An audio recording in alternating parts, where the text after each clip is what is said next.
नमो विष्णुपदाय कृष्णपृष्ठाय भूतले श्रीमते भक्तिवेदांत स्वामिनिति नामिने नमस्ते सरस्वती देवे गौरवाणी प्रचारिणे निर्विशेष शून्यवादी पाश्चात्यादेशतारिणे। हरे कृष्ण।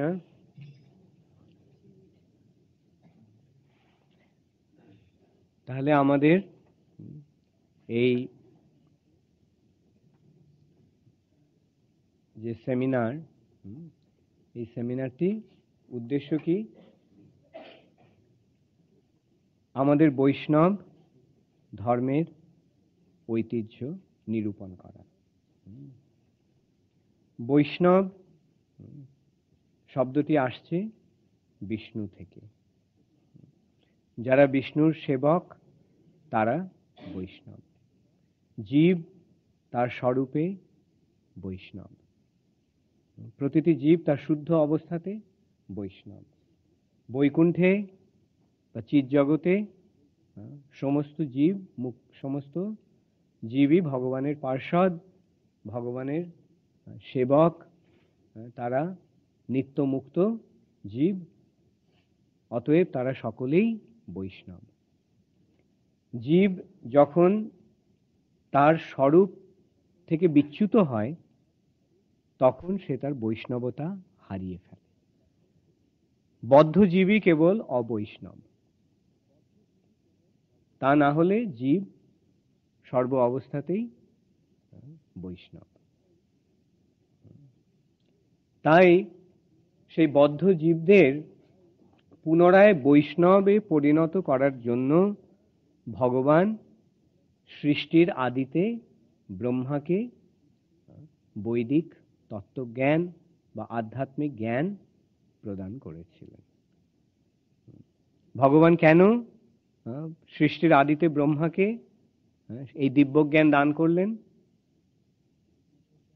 সকলকে যাতে বৈষ্ণব হতে পারে সেই সুযোগ দান করার জন্য।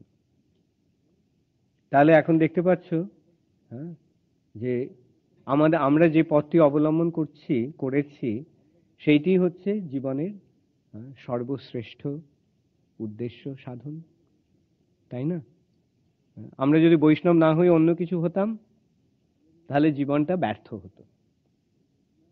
এবং যেহেতু আমরা এই বৈষ্ণব মার্গ, এই বৈষ্ণব পথ অবলম্বন করেছি, তাই আমরা আমাদের জীবনকে সার্থক করার সুযোগ পাচ্ছি। এটি একটি মস্ত বড় সৌভাগ্য, এটি আমাদের এক অসীম সৌভাগ্য, তাই না? সেটা সকলকে যথাযথভাবে বুঝতে হবে। আমরা কেন এই পথে এসেছি, কেন আমরা এই পথ অবলম্বন করেছি, সেটি বিচার করে দেখতে হবে। আমরা কি অন্ধের মতো এই পথে এসেছি? অন্ধের মতো যদি এসেও থাকি তাহলেও আমাদের বিচার করে দেখতে হবে যে যেই পথটি আমরা পেয়ে এসেছি, যে পথটি আমরা গ্রহণ করেছি, সেটি হচ্ছে সর্বশ্রেষ্ঠ পথ। আমরা যে উদ্দেশ্য নিয়ে আসি না কেন, সাধারণত গীতায় ভগবান বলছেন যে 4 রকমের মানুষ ভক্ত হয়, ভগবানের শরণাগত হয়। তারা কে কে? আর্ত, অর্থার্থী, জিজ্ঞাসু এবং জ্ঞানী। তা আমরা আর্ত হয়েই এ পথে আসি, অর্থার্থী হয়ে আসি, বা জিজ্ঞাসু হয়ে আসি, বা জ্ঞানী হয়ে আসি, তাতে কিছু যায় আসে না। কিন্তু এই পথে যে আমরা এসেছি, এখন আমাদের বিচার করে দেখতে হবে যে এই পথটি কি, এবং আরেকটু বিচার করতে হবে যে এর থেকে ভালো পথ কি আর আছে? এর থেকে ভালো পথ যদি থাকে তাহলে সেটাকেই আমাদের গ্রহণ করা কর্তব্য, তাই নয় কি? এখন বিচার করে দেখা যাক এর থেকে ভালো পথ আর কিছু আছে কিনা। তাহলে আমরা এই পথ ছেড়ে ওই পথে চলে যাব। কিন্তু আমরা বিচার করলে আমরা দেখতে পাবো যে এই যে পথটি আমরা প্রভুপাদের কৃপায় গ্রহণ করেছি, সেই পথটির ঊর্ধ্বে আর কোনো কিছু নেই, এর থেকে বড় আর কিছু নেই, এর থেকে উন্নত আর কিছু নেই। অতএব সেটাই আমাদের বিচার্য। সৃষ্টির আদিতে ভগবান ব্রহ্মাকে এই জ্ঞান, দিব্য জ্ঞান দান করলেন। সেই জ্ঞানটি প্রকাশিত হলো কিভাবে? বেদ রূপে। বেদের আবার দুটি শাখা, একটি শাখা জড়মুখী, আরেকটি শাখা কৃষ্ণমুখী। যে শাখাটি বেদের যেই দিকটি জড় জগতের, জড় বিষয়ের দিকে গেল, বা জড়, যে সমস্ত মানুষ জড় জগতের দিকে উন্মুখ হয়ে বেদকে গ্রহণ করলো, তারা কি পেল? বেদের সেই শাখাটি কি? কর্মকাণ্ড আর জ্ঞানকাণ্ড। আর অন্য শাখাটি, সেটি ভগবানের শ্রীপাদপদ্মের দিকে গেল।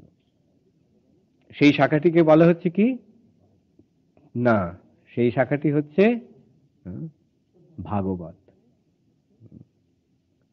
সেই শাখাটি হচ্ছে শুদ্ধ ভক্তির পথ, যেটি ব্রহ্মা থেকে কে পেলেন? নারদ মুনি। তাই চৈতন্য মহাপ্রভু বলছেন যে কর্মকাণ্ড জ্ঞানকাণ্ড কেবলই বিষের ভাণ্ড। কর্মকাণ্ড জ্ঞানকাণ্ড কেবলই বিষের ভাণ্ড। অমৃত বলিয়া যে বা খায়, নানা জনি ভ্রমণ করে, কদর্য ভক্ষণ করে, তার জন্ম অধঃপাতে যায়। অধঃপাতে মানে জড় জগতের দিকে যাবে। কিন্তু সেটি কি আমাদের কাম্য? অতএব তাই কর্মকাণ্ড এবং জ্ঞানকাণ্ডকে বর্জন করার কথা শ্রী চৈতন্য মহাপ্রভু বললেন। অতএব আমাদের যে পথটি, সেটি নারদ মুনির থেকে আমরা পাচ্ছি। ব্রহ্মা, কৃষ্ণ থেকে ব্রহ্মা, ব্রহ্মা থেকে নারদ মুনি। তাহলে দেখো, সৃষ্টির আদিতেই আমাদের এই বৈষ্ণব ধর্ম রয়েছে। আমরা যে পথটি অবলম্বন করছি সেটি সৃষ্টির আদি থেকেই রয়েছে। আবার সৃষ্টির আদি থেকেই নয়, সৃষ্টিরও আগেও রয়েছে। বৈকুণ্ঠ লোকে ভগবত ধামে আমরা দেখতে পাবো যে সকলেই বৈষ্ণব, তাই না? কৃষ্ণের যত, বিষ্ণুর, নারায়ণের যত পার্ষদ সব বৈষ্ণব। আবার এই জড় জগতে আমরা দেখতে পাই যারা যত সমস্ত মহান ব্যক্তি রয়েছেন তারা সকলেই বৈষ্ণব। সমস্ত প্রজাপতিরা বৈষ্ণব, সমস্ত বড় বড় ঋষিরা বৈষ্ণব, প্রহ্লাদ মহারাজ বৈষ্ণব, ধ্রুব মহারাজ বৈষ্ণব, অম্বরীশ মহারাজ বৈষ্ণব, যমরাজ বৈষ্ণব, নারদ বৈষ্ণব, শিব বৈষ্ণব, ব্রহ্মা বৈষ্ণব।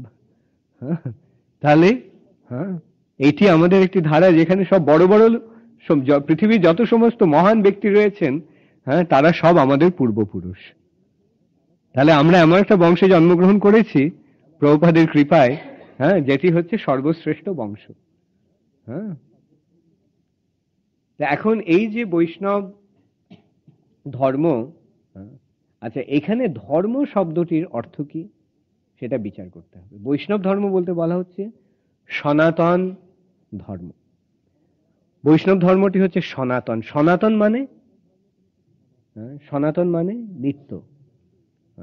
এবং আরেকটি কথা বলা হচ্ছে এই সম্পর্কে, যে এই ধর্মটির আরেকটি নাম হচ্ছে জৈব ধর্ম, অর্থাৎ জীবের ধর্ম। যেখানে জীব রয়েছে সেখানেই এই ধর্মটি রয়েছে। এবং যেহেতু জীব নিত্য, অতএব এই ধর্মটিও নিত্য, তাই এই ধর্মটি নিত্য ধর্ম। এখন ধর্ম শব্দটির অর্থ কি? ধর্ম শব্দটির অর্থ হচ্ছে কোন বস্তুর সঙ্গে অঙ্গাঙ্গিভাবে যে গুণগুলি জড়িত থাকে সেটি হচ্ছে তার ধর্ম। যেমন জলের ধর্ম কি? তারল্য। তারল্য, তাহলে তারল্য হচ্ছে জলের ধর্ম, তাই না? যেখানে জল আছে সেই জল তরল। কিন্তু জল যখন কঠিন হয়ে যায়, তখন আমরা সেটাকে জল বলি না। ধর্মের পরিবর্তন হওয়ার ফলে বস্তুটিরও আপাত পরিবর্তন হচ্ছে, তাই না? তেমনি আগুন একটি বস্তু, আগুনের অঙ্গাঙ্গিভাবে, আগুনের সঙ্গে অঙ্গাঙ্গিভাবে জড়িয়ে রয়েছে কোন গুণগুলি? তাপ এবং আলোক। তাপ এবং আলোক, তাই না? তাহলে তাপ এবং আলোক হচ্ছে আগুনের ধর্ম। ঠিক তেমনি জীব একটি বস্তু, হ্যাঁ, আর জীবের সঙ্গে যে অঙ্গাঙ্গী ভাবে জড়িয়ে রয়েছে যে গুণগুলি, সেগুলি তার ধর্ম। তাহলে জীবের সঙ্গে অঙ্গাঙ্গী ভাবে জড়িয়ে রয়েছে কোন গুণগুলি? কোন গুণটি বিশেষ করে? ওকে, সেবা, ভালোবাসা, ভালোবাসা, প্রেম। যেখানেই জীব রয়েছে সেখানেই ভালোবাসা রয়েছে, প্রেমের প্রবণতা রয়েছে। এই প্রেমটি জীবের হৃদয়ে নিহিত রয়েছে এবং সেই প্রেমটি ভগবানের সঙ্গে যুক্ত হওয়ার আকাঙ্ক্ষা। জীব ভগবানের অংশ, তাহলে অংশের অস্তিত্বের সার্থকতা কোথায়? অংশের অস্তিত্বের সার্থকতা পূর্ণের সঙ্গে যুক্ত হওয়ার সঙ্গে মাধ্যমে, তাই না? অংশ যদি পূর্ণের সঙ্গে যুক্ত হতে না পারে, না থাকে, তাহলে তার অস্তিত্বের তাৎপর্য থাকে না, বৈশিষ্ট্য থাকে না। যেমন আমার হাতের আঙ্গুলটি আমার শরীরের অংশ, দেহের অংশ। এখন আঙ্গুলটি যদি কেটে যায়, কেটে হাত শরীর থেকে যদি বিচ্ছিন্ন হয়ে যায়, তাহলে সেই আঙ্গুলটির কোনো মূল্য আছে? থাকে না। কিন্তু আঙ্গুলটি যখন শরীরের সঙ্গে যুক্ত থাকে তখন আঙ্গুলটি কত মূল্যবান। ঠিক তেমনি জীব যখন ভগবানের সঙ্গে যুক্ত থাকে তখন তার অস্তিত্ব সার্থক। জীব যখন ভগবানের থেকে বিচ্ছিন্ন হয়ে পড়ে তখন তার অস্তিত্বের কোনো তাৎপর্য থাকে না। এখন ভগবানের সঙ্গে জীব যুক্ত থাকতে পারে কিভাবে, যুক্ত হয় কিভাবে? ভগবানের সঙ্গে যুক্ত হওয়ার উপায়টি কিরকম? প্রেম। আমরা দেখতে পাই না যে ভালোবাসা, প্রেম পরস্পরকে কাছে নিয়ে আসে, পরস্পরের সঙ্গে যুক্ত করে, তাই না? আর ভালোবাসার বিপরীত কি? প্রেমের বিপরীত ভাবটি কি? বিদ্বেষ। বিদ্বেষ কি করে? আমাদের পরস্পর থেকে দূরে সরিয়ে নিয়ে যায়। আমরা দেখতে পাচ্ছি এটা, যে প্রেম আমাদের কাছে টানে, বিদ্বেষ আমাদের দূরে নিয়ে যায়। এখন আমরা যদি ভগবানের সঙ্গে যুক্ত হতে চাই তাহলে কিভাবে যুক্ত হতে হবে? এই প্রেম রূপ শক্তির মাধ্যমে। প্রেম যখন ভগবানের প্রতি অর্পিত হবে তার ফলে আমরা ভগবানের সঙ্গে যুক্ত হতে পারব। এই প্রেমেরই নাম ভক্তি। এখন এই প্রেম ভগবানের প্রতি অর্পণ করার যে পন্থা, সেই পন্থাটি হচ্ছে ভক্তি বা বৈষ্ণব মার্গ, বৈষ্ণবতা। ভগবানের ভক্ত বৈষ্ণব, যে ভক্তি করে সেই বৈষ্ণব, যেই ভজে সেই বড়, অভক্তহীন ছাড়। কৃষ্ণ ভজনে নাহি জাতি কুলাদি বিচার। এখন এই যে ভগবানের সঙ্গে যদি আমরা যুক্ত হতে চাই তাহলে কি করতে হবে? কি করতে হবে? আমাদের হৃদয়ে কোন বস্তুটি রয়েছে? প্রেম রয়েছে। সেই প্রেমটি ভগবানকে অর্পণ করতে হবে। এখন প্রেম যদি ভগবানকে অর্পণ করতে হয় তাহলে প্রথমে আমাদের কি করতে হবে? সে অন্য কোনো বস্তুর প্রতি যদি প্রেম থেকে থাকে, সেই বস্তুগুলি থেকে প্রেমকে সরিয়ে নিতে হবে, নিয়ে ভগবানের প্রতি অর্পণ করতে হবে। আমরা আমাদের একমাত্র প্রেমাস্পদ হচ্ছেন ভগবান।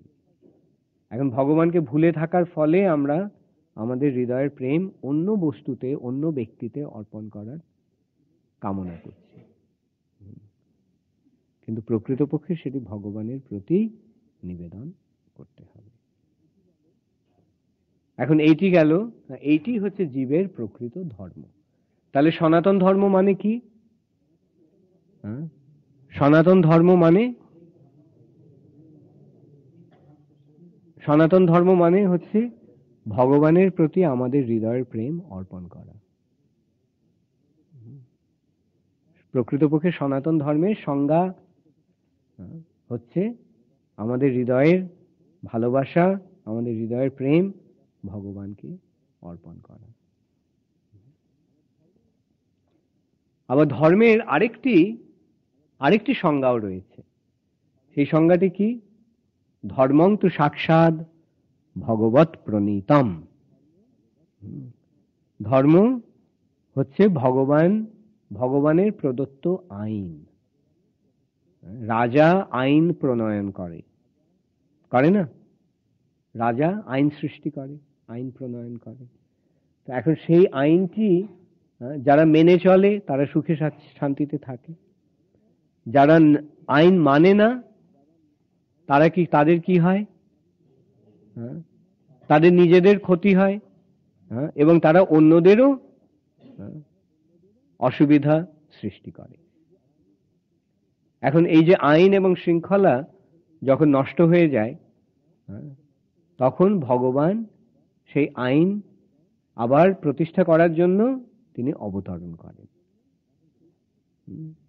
এখন সেইটি হচ্ছে আরেক ভগবানের প্রদত্ত আইন হচ্ছে ধর্ম, এবং সেই ধর্মটি সংস্থাপন করার জন্য ভগবান যুগে যুগে অবতীর্ণ হন।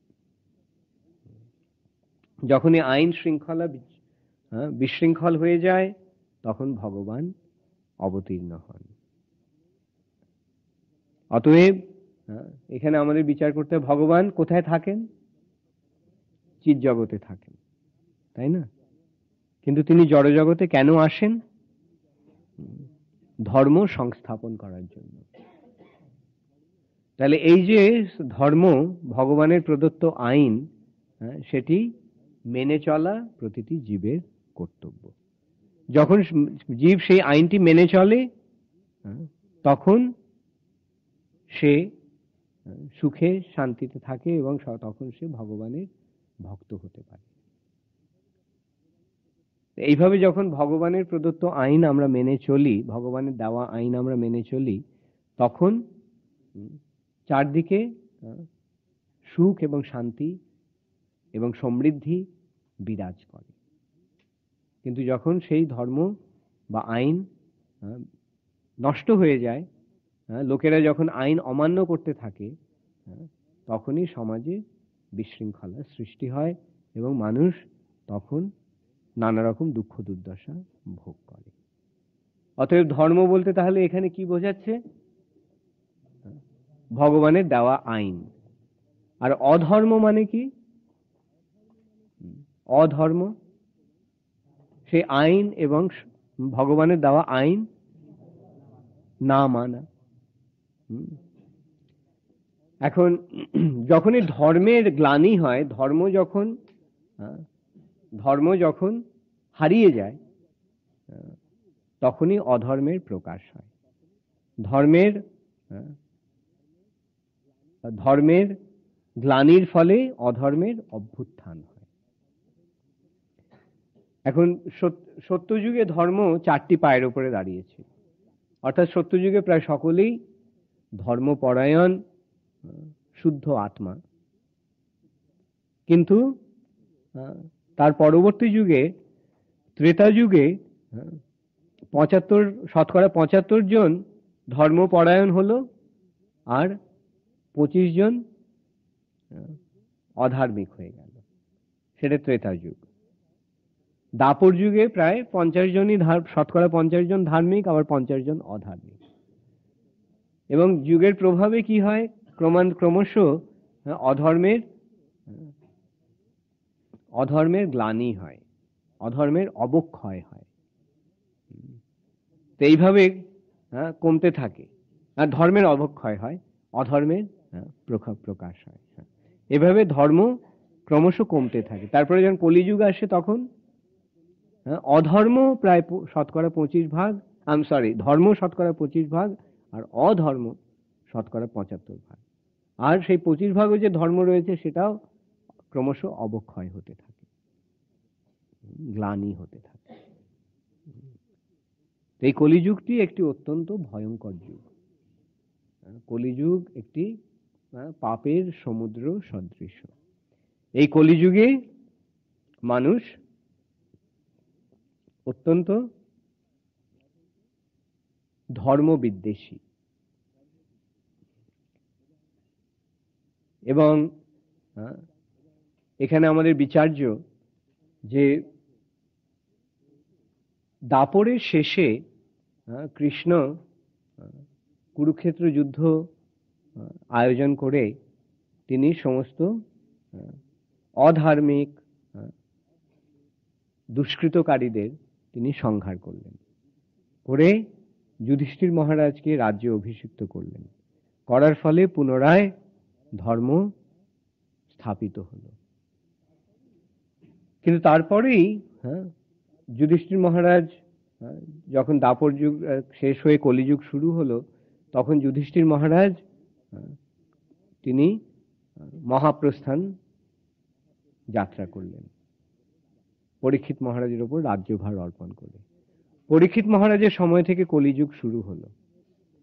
কলিযুগ যদিও পরীক্ষিত মহারাজের সময় থেকে শুরু হলো, কিন্তু পরীক্ষিত মহারাজের সময়ে সর্বত্র ধর্ম বিরাজ করছিল, সেখানে কোনো রকম অধর্মের অবকাশ ছিল না। কিন্তু কলি যুগ শুরু হলো, তাই কলির প্রভাব স্থাপিত হলো এই যুগে, এই জগতে। এবং কলি এসেই কি করলো? কলি এসে ধর্মকে নির্যাতন করতে শুরু করলো, আর ধরিত্রীকে নির্যাতন করতে, শোষণ করতে শুরু করলো। ধর্মের তিনটি পা ভেঙে দিল এবং ধরিত্রীকে অর্থাৎ গাভীরূপী পৃথিবীকে নির্যাতন করতে শুরু করলো।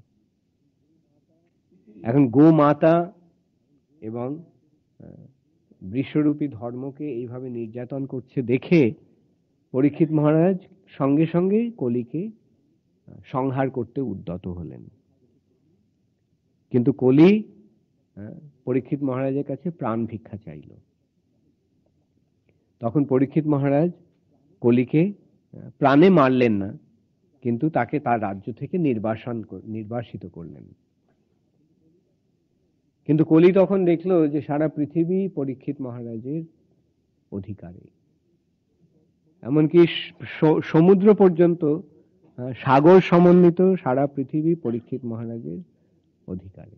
এখন পরীক্ষিত মহারাজ যদি তার রাজ্য থেকে নির্বাসন দেন, তাহলে কলি যাবে কোথায়? সারা পৃথিবী তো পরীক্ষিত মহারাজের অধিকার। তখন কলি পরীক্ষিত মহারাজের কাছে প্রার্থনা করলো, আমাকে থাকার মতো একটু স্থান দিন। পরীক্ষিত মহারাজ বললেন, ঠিক আছে, যেখানে আমিষ আহার হবে, যেখানে আসব পান হবে, যেখানে অবৈধ স্ত্রী সঙ্গ হবে এবং যেখানে দ্রুত ক্রীড়া হবে, সেই 4টি স্থানে তুমি থাকতে পারো। কিন্তু কলি তখন দেখলো যে পরীক্ষিত মহারাজের রাজ্যে এই 4টি আচরণ হয় না। কেউ ওই সময় এই 4টি পাপ কর্ম করত না। তাহলে ভেবে দেখো কি সুন্দর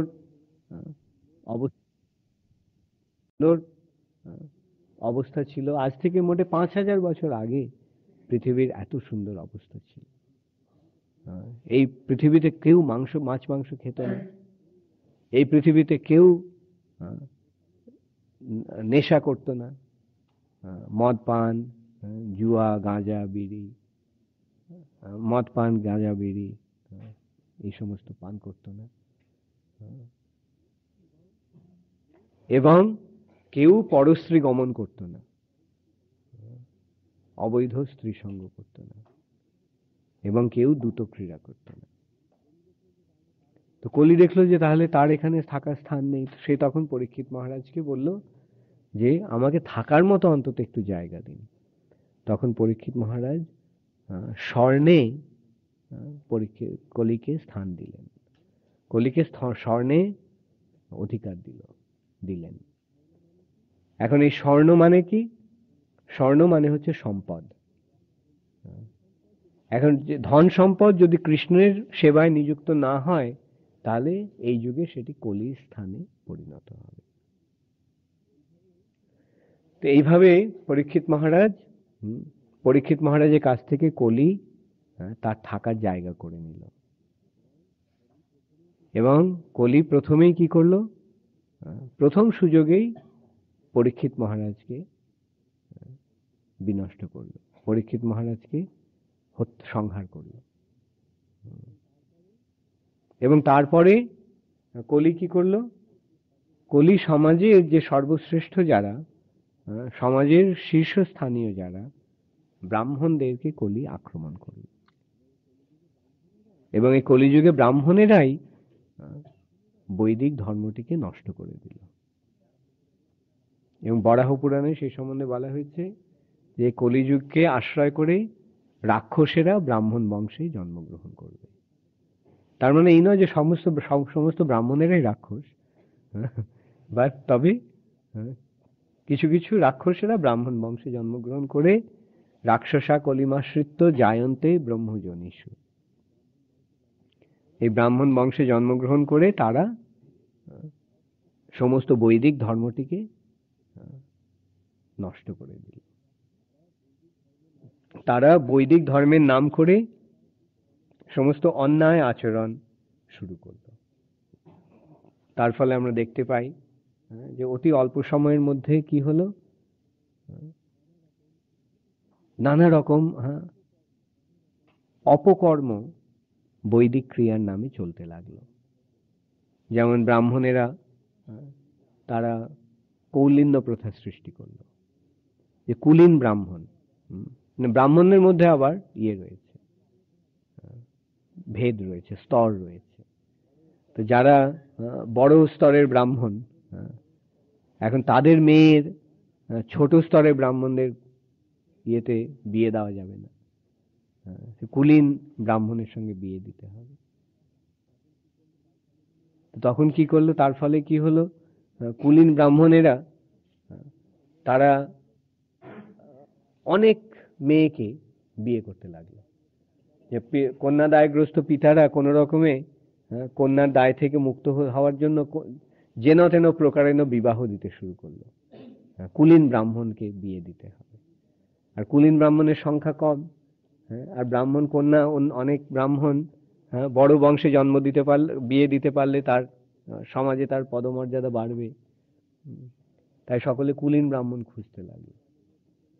আর কুলীন ব্রাহ্মণেরা কি করলো, তখন তারা এক একজন 100, 200, 300 বিয়ে করতে লাগলো।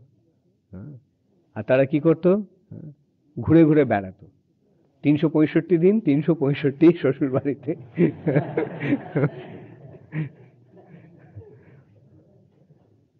তো এইরকম প্রথা সমস্ত শুরু হলো। তারপরে সতীদাহ প্রথা শুরু হলো। সতীর প্রথা ছিল বৈদিক সমাজে, যে স্বামীর সঙ্গে সহমরণ, এবং সেটা স্বেচ্ছায় হতো। সতী সাধ্বী স্ত্রী যদি পতির মৃত্যু হতো, তাহলে তিনি মনে করতেন আমার বেঁচে থেকে কি লাভ, আমি আমার পতির সঙ্গে সহমৃতা হব। এবং সেটা তারা নিজেরা ইচ্ছায় করতো। যেমন আমরা দেখতে পাই মহাভারতে, যখন কুন্তী দেবী, যখন পাণ্ডুর যখন মৃত্যু হলো, তখন কুন্তী দেবী এবং মাদ্রী দেবী দুজনেই সহমৃতা হতে চাইলেন। কিন্তু তারা তখন বিচার করলেন যে আমাদের একজনকে থাকতে হবে, কেন আমাদের ছেলেরা এখনো শিশু, এখন এদেরকে রক্ষণাবেক্ষণ করার জন্য, এদের দেখাশোনা করার জন্য আমাদের একজনকে অন্তত থাকতে হবে। কুন্তী বললেন মাদ্রী তুমি থাকো, আমি সহমৃতা হই। মাদ্রী বলল না না, তুমি থাকো, আমি সহমৃতা হব। এবং মাদ্রী যুক্তি দেখালেন যে যেহেতু আমার জন্য আমাদের পতির মৃত্যু হলো, অতএব আমার তার সঙ্গে সহমৃত হওয়া কর্তব্য। কেন পাণ্ডুর মৃত্যু হয় মাদ্রীর জন্য। এবং আরেকটি কারণ মাদ্রী দেখালেন যে আমাদের 5 পুত্র, 5 পুত্রের মধ্যে 3টি পুত্র তোমার, 2টি পুত্র আমার, অতএব যেহেতু তোমার পুত্র সংখ্যা বেশি, তাই তোমাকে থাকতে হবে। তাহলে এখানে আমরা দেখতে পাচ্ছি যে ওরা কে সহমৃতা হবে সে নিয়ে তাদের প্রতিযোগিতা। হুম? কিন্তু ওরা কি করলো, সেই তথাকথিত সমস্ত ব্রাহ্মণেরা তখন তারা সমস্ত নিয়ম সৃষ্টি করলো যে পতির যদি মৃত্যু হয় তাহলে তার স্ত্রীকেও সহমৃত হতে হবে। এবং অনেক ওই কৌলিন্য প্রথা বজায় রাখার জন্য অনেক সময় কোনো কন্যার পিতা অল্প বয়সী কন্যাকে 12-13 বছরের মেয়েকে 80-90 বছরের বুড়োর সঙ্গে বিয়ে দিয়ে দিত। মেয়ের কি হবে তারা বিচার করতো না, কিন্তু তাদের কৌলিন্য বজায় থাকতে হবে, এটাই তাদের অহংকার। এবং সেই 80-90 বছরের বৃদ্ধ কতদিন আর বাঁচবে? অনেক সময় মৃত্যুশয্যাতে বিয়ে দিয়ে দেওয়া হতো মেয়েকে। বুড়ো মরো অবস্থা, তাই সময় তাকে কন্যার সঙ্গে বিয়ে দিয়ে দিত।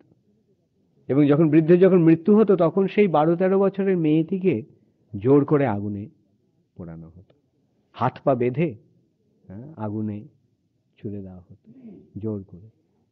আর তার সেই কান্না ঢাকার জন্য পৈশাচিক ভাবে ঢাক বাজানো হতো। এইভাবে কলিযুগে এক ধর্মের এক প্রচন্ড অবক্ষয় দেখা দিল এই সমস্ত তথাকথিত ব্রাহ্মণদের প্রভাবে। এটা কলির প্রভাব। কলি সর্বপ্রথমে ব্রাহ্মণদের, যারা সমাজের মস্তক স্বরূপ, তাদেরকে আক্রমণ করলো। শরীরে যদি মাথাটাকে যদি আক্রান্ত হয় তাহলে শরীরটা কি অবস্থা হবে? শরীরটা স্বাভাবিকভাবেই নষ্ট হয়ে যাবে। তো এইভাবে ব্রাহ্মণদেরকে আক্রমণ করার ফলে সমাজ আস্তে আস্তে ভেঙে পড়লো, বৈদিক সমাজ ভেঙে গেল। এবং এইভাবে যখন ধর্মের গ্লানি হলো, তখন বুদ্ধদেবের আবির্ভাব হলো। কেশব ধৃত বুদ্ধ শরীর জয় জগদীশ হরে।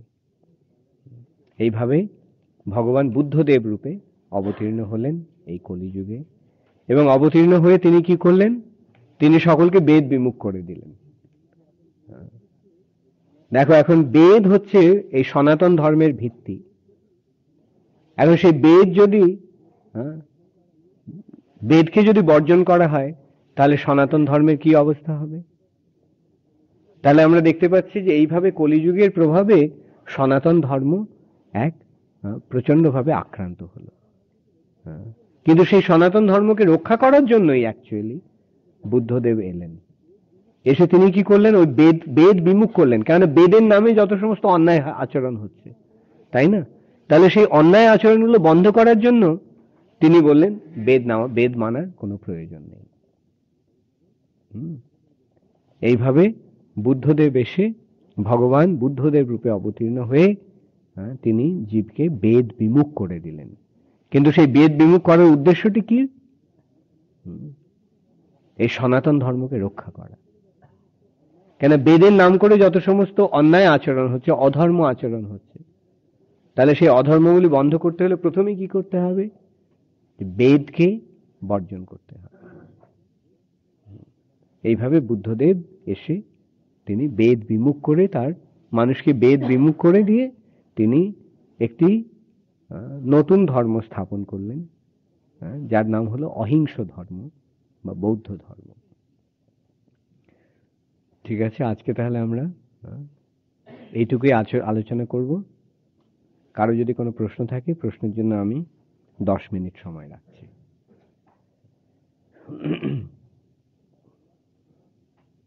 যা বললাম সেটা বোঝা গেল? সকলে বুঝতে পারলে? হ্যাঁ, তো যদি কারো কোনো প্রশ্ন থাকে প্রশ্ন করতে পারে।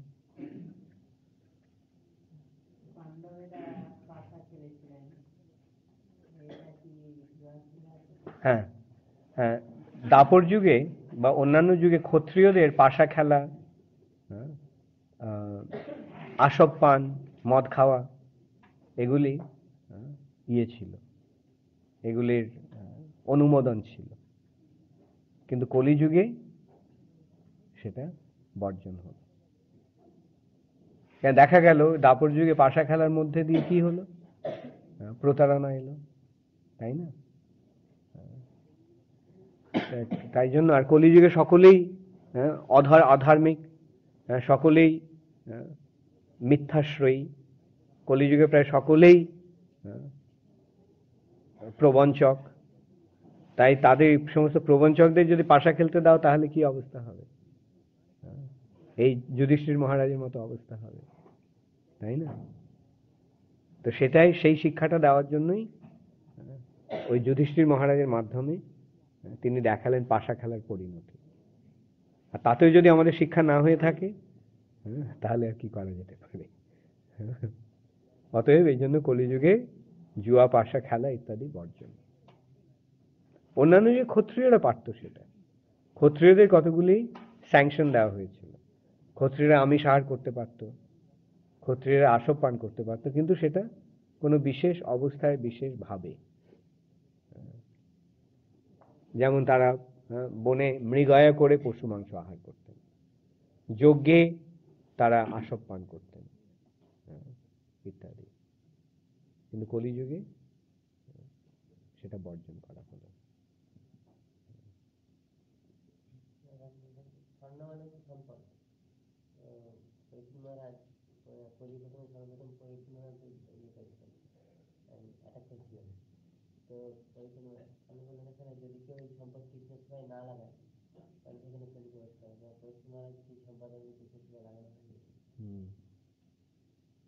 তাহলে আমাদের সাবধান থাকতে হবে যখন আমরা স্বর্ণ নিয়ে আর ইয়ে করবো, কলি প্রবেশ করতে পারি, তাই জন্য সাবধান থাকতে হবে। এবার সেফ উপায় হচ্ছে কৃষ্ণের সেবায় নিয়োগ করা। পরীক্ষিত মহারাজের সম্পদ কৃষ্ণের সেবায় নিযুক্ত থাকলে তার মুকুটটা তো তার নিজের জন্য ছিল। কলিতায় সেই স্বর্ণ মুকুটের মাধ্যমে প্রবেশ করলো।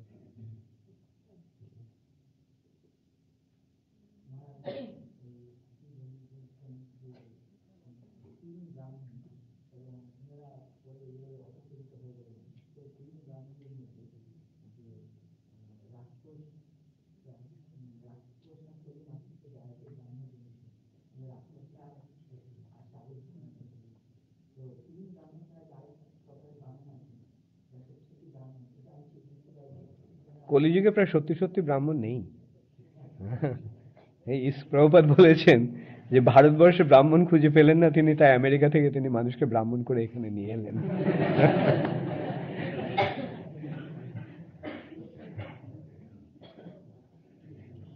কলিযুগে হ্যাঁ ব্রাহ্মণ কোথায়? আর দেখতে পাচ্ছ তো, আমি যখন বাংলা বইগুলি দেখি, বাংলা যে পুরাণ ইত্যাদি অনুবাদ যারা করেছে, বৈষ্ণব ইয়ে ছাড়া, আমাদের সম্প্রদায় ছাড়া, তারা সকলেই ওই শাক্ত, তারা ওই শক্তির মহিমা গাইছে, ভক্তির মহিমা কেউ গায় না। তাহলে বুঝতে পারছো এরা কিরকম ব্রাহ্মণ। ওরা ওই জাতে নামেই ব্রাহ্মণ, 2 পয়সার পৈতেওয়ালা ব্রাহ্মণ, কিন্তু কাজের বেলায় ব্রাহ্মণের যে গুণাবলী শাস্ত্রে রয়েছে, যজন যাজন পঠন পাঠন দান প্রতিগ্রহ, এগুলো কজন ব্রাহ্মণ করছে?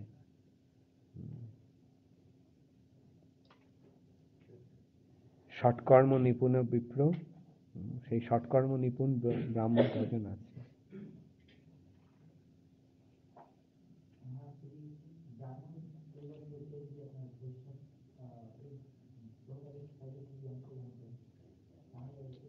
সে ব্রাহ্মণ, সে তখন সে সত্যিকারের ব্রাহ্মণ হচ্ছে, then he is becoming a real Brahmin, তাই না? ব্রাহ্মণ পরিবারে জন্ম হলেই যে ব্রাহ্মণ হয় তা নয়। হ্যাঁ, প্রকৃত ব্রাহ্মণ হচ্ছে বিষ্ণু ভক্তির অর্জন করার মাধ্যমে। জন্মনা জায়তে শূদ্র, জন্মের ক্রমে জন্ম অনুসারে সকলেই শূদ্র, কিন্তু সংস্কারাৎ ভবতি দ্বিজ।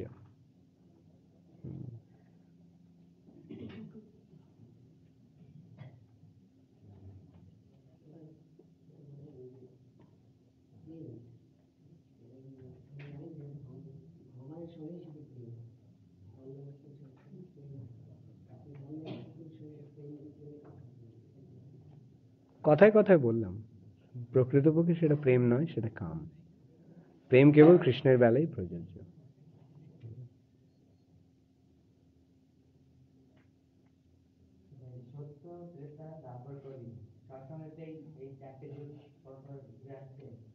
তাহলে সশস্ত্র যুগে ধর্ম 100% থাকে, প্রতি যুগে ত্রেতা যুগে 75%, তারপর যুগে 50%, তাহলে এটা সব যুগে এরকম তৈরি করা হবে।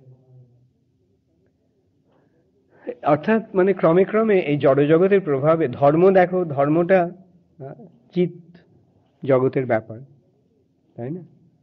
এখন জড়জগতে ধর্মের প্রভাবটা কমতে থাকবে, জড়জগতের প্রভাব বাড়বে যত, ধর্মের প্রভাব তত কমবে, তাই না? জড়ের প্রভাব বাড়া মানে ধর্মের প্রভাব কমা।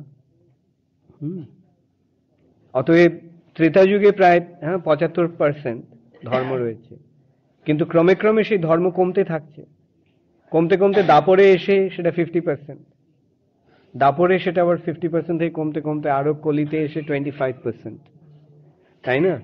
আবার সময়ে সময়ে ভগবান এসে ধর্ম সংস্থাপন করেন, যখন তিনি অবতরণ করেন, এসে যখন ধর্ম সংস্থাপন করেন, তখন আবার ধর্ম খুব জোরদার হয়ে ওঠে, তাই না?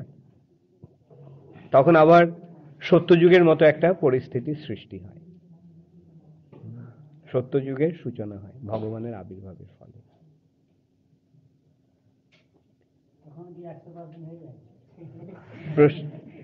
হ্যাঁ, প্রায় 100% হয়ে যায়। এখানে কার প্রথমে এখানে হাত কার তুলেছিল? আচ্ছা, তুমি।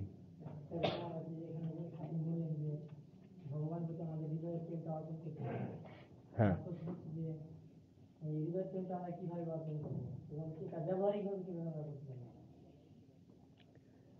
এখানে বলা হচ্ছে, দেখো একটা যুবক যখন কোনো সুন্দরী যুবতীর সান্নিধ্যে আসে, তখন কি কাউকে শেখাতে হয় কিভাবে তাকে ভালোবাসতে হয়? না, আপনা থেকে তার প্রতি আকর্ষণ হয়। হ্যাঁ, আকর্ষণটা স্বতঃস্ফূর্ত ভাবে হয়, স্বাভাবিক ভাবে হয়।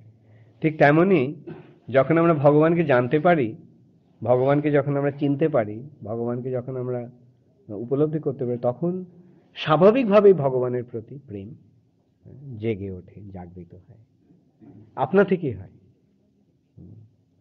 তাই সেটি হচ্ছে স্বতঃস্ফূর্ত প্রেম বা রাগ ভক্তি। বিধি দিয়ে ভক্তি, বিধির যে ভক্তি সেটা অতটা দৃঢ় নয়। যেমন বাজ বিচার করে, ন্যায় নীতি বিচার করে বিয়ে করা যেতে পারে, কিন্তু প্রেম হয় না, তাই না? প্রেমটা ওর অনেক ঊর্ধ্বে। প্রেমের এই সমস্ত বিচার নেই। বিয়ের সময় বিচার করা হয় কোন বংশের ছেলে, কত টাকা রোজগার করে, পড়াশোনা কতদূর করেছে, ইত্যাদি ইত্যাদি, তাই না? কিন্তু যখন প্রেম হয় তখন এই সমস্ত বিচার থাকে না। তাই সেটি হচ্ছে রাগ, স্বতঃস্ফূর্ত ভাবে যে অনুরাগ।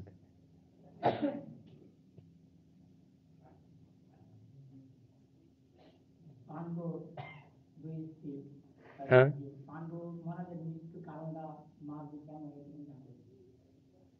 আচ্ছা, পাণ্ডু অভিশাপ প্রাপ্ত হয়েছিলেন যে কোনো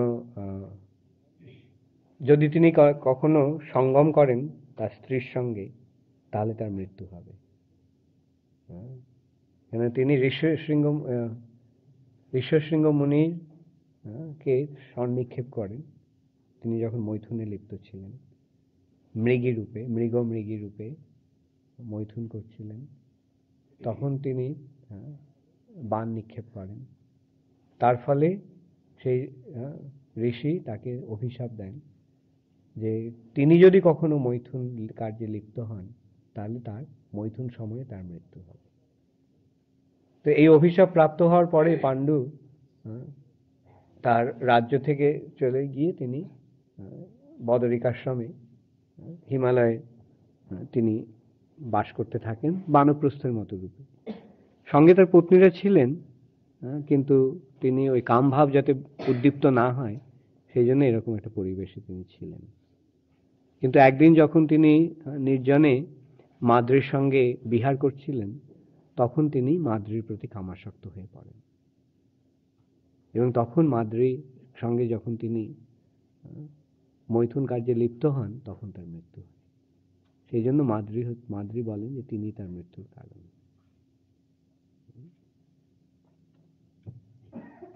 বৈদিক সভ্যতায় যে সতী সাধ্বী স্ত্রীদের যে সহনতা হওয়ার কথা ছিল, সেই সতীদাহ কথা কি কলিযুগের ক্ষেত্রেও প্রযোজ্য? হতে পারে, ডিপেন্ড করবে কতটা সেই পত্নী পতির প্রতি কতটা আসক্ত। হয়েছে অনেক, বিশেষ রাজস্থানে পদ্মিনী তিনি তার পতির সঙ্গে সহমৃত হলেন। শুধু তাই নয়, সেখানে সমস্ত মেয়েরা আগুন জ্বেলে সেই আগুনে প্রবেশ করেন।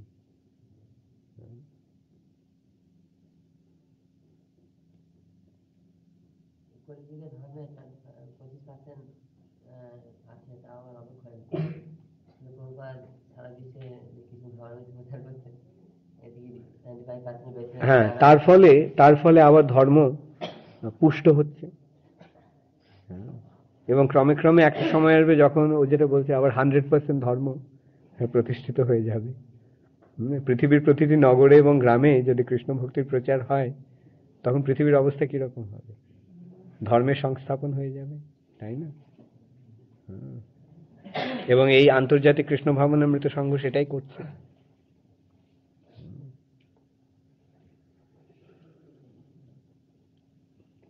ওকে, হ্যাঁ,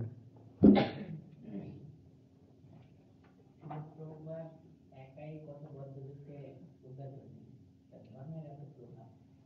প্রথম যখন সত্যযুগে সবাই জানছে, এবং এর পর প্রতিষ্ঠা এই যেমন দেখো, প্রভুপাদ তিনি একা এতক্ষণ এতভাবে কৃষ্ণ ভক্তি প্রচার করলেন, তার প্রভুপাদ চলে যাওয়ার পরে এখন কি অবস্থা হয়েছে? কৃষ্ণ ভক্তি বেড়েছে না কমেছে?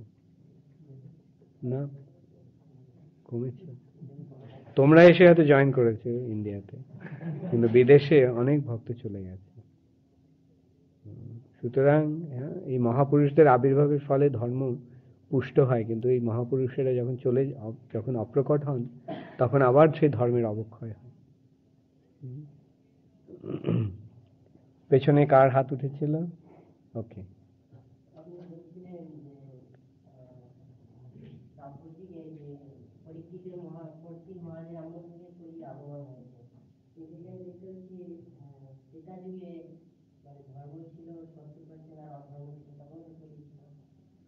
কি হয়েছে?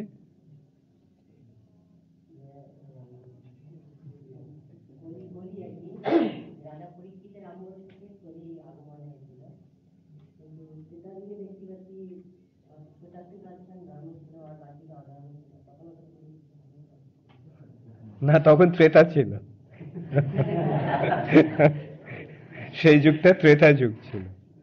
হ্যাঁ, কলিযুগ মানে হচ্ছে যখন ধর্ম প্রায় ধর্মের 3টে পা ভেঙে যায়। 4টে পা মানে এক একটা পা হচ্ছে 25%, ধর্মের 3টে পা ভেঙে গেছে, তখন কলি আগমন হয়। এটি হচ্ছে কলির যুগ। বুঝতে পারলে? কলি তখন কোথায় ছিল? কলি ছিল, তবে কলির প্রভাব ছিল না। কলির প্রভাব এই যুগে ওই সময় কলি ছিল, হ্যাঁ, কোনো একটা জায়গায় নিরিবিলিতে বসে দিন গুনছিল কবে তার যুগ আসবে। হ্যাঁ, আচ্ছা, লাস্ট কোয়েশ্চেন। হ্যাঁ, বৌদ্ধদের নির্বাণ হচ্ছে শূন্যে লীন হয়ে যাওয়া। শূন্যে লীন হয়ে যাওয়া, সেটা হচ্ছে নির্বাণ। কিন্তু শঙ্করাচার্য এসে তখন করলেন, প্রতিবাদ করলেন, না, যে এটা নির্বাণ মানে শূন্যে লীন হয়ে যাওয়া নয়, নির্বাণ মানে পূর্ণে লীন হয়ে যাওয়া, হ্যাঁ, সাযুজ্য মুক্তি। যাই হোক, এটা আমরা পরে আলোচনা করব। আচার্য, লাস্ট কোয়েশ্চেন।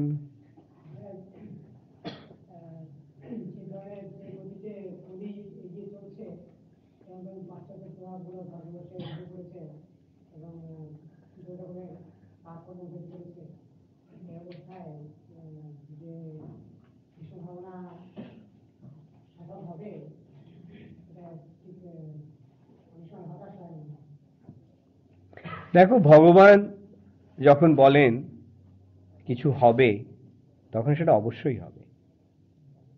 এখন প্রশ্ন যে শ্রী চৈতন্য মহাপ্রভু কি ভগবান? ভগবান তো। এখন চৈতন্য মহাপ্রভু কি বলেছেন পৃথিবীতে আছে যত নগরাদি গ্রাম, সর্বত্র প্রচার হইবে মোর নাম? মহাপ্রভু বলেছেন। এখন মহাপ্রভু যদি ভগবান হন এবং মহাপ্রভু যদি এই কথাটি বলে থাকেন, তাহলে এটা কি হবে না হবে না? অবশ্যই হবে। হ্যাঁ, আমরা হতাশ হতে পারি, হ্যাঁ, কিন্তু মহাপ্রভুর ভবিষ্যৎবাণী সার্থক হবেই হবে। আর আমাদের একমাত্র কর্তব্য হচ্ছে যে সেই মহাপ্রভুর বাণীতে সম্পূর্ণ বিশ্বাস রেখে মহাপ্রভুর সেবা করে যাওয়া, প্রচার করে যাওয়া। আমরা কেবল এইটুকুই করতে পারি। আমাদের ক্ষমতায় তো এগোতে হয়, এটা হবে না। মহাপ্রভুর ইচ্ছাতেই সেটা হবে। এখন আমরা যদি মনে করি যে আমাদের জন্য আমি করব ওটা, তাহলেই অসুবিধা হয়ে যাবে। আমাদের ভাব সবসময় মনে রাখতে হবে যে আমাদের ক্ষমতা অত্যন্ত সীমিত।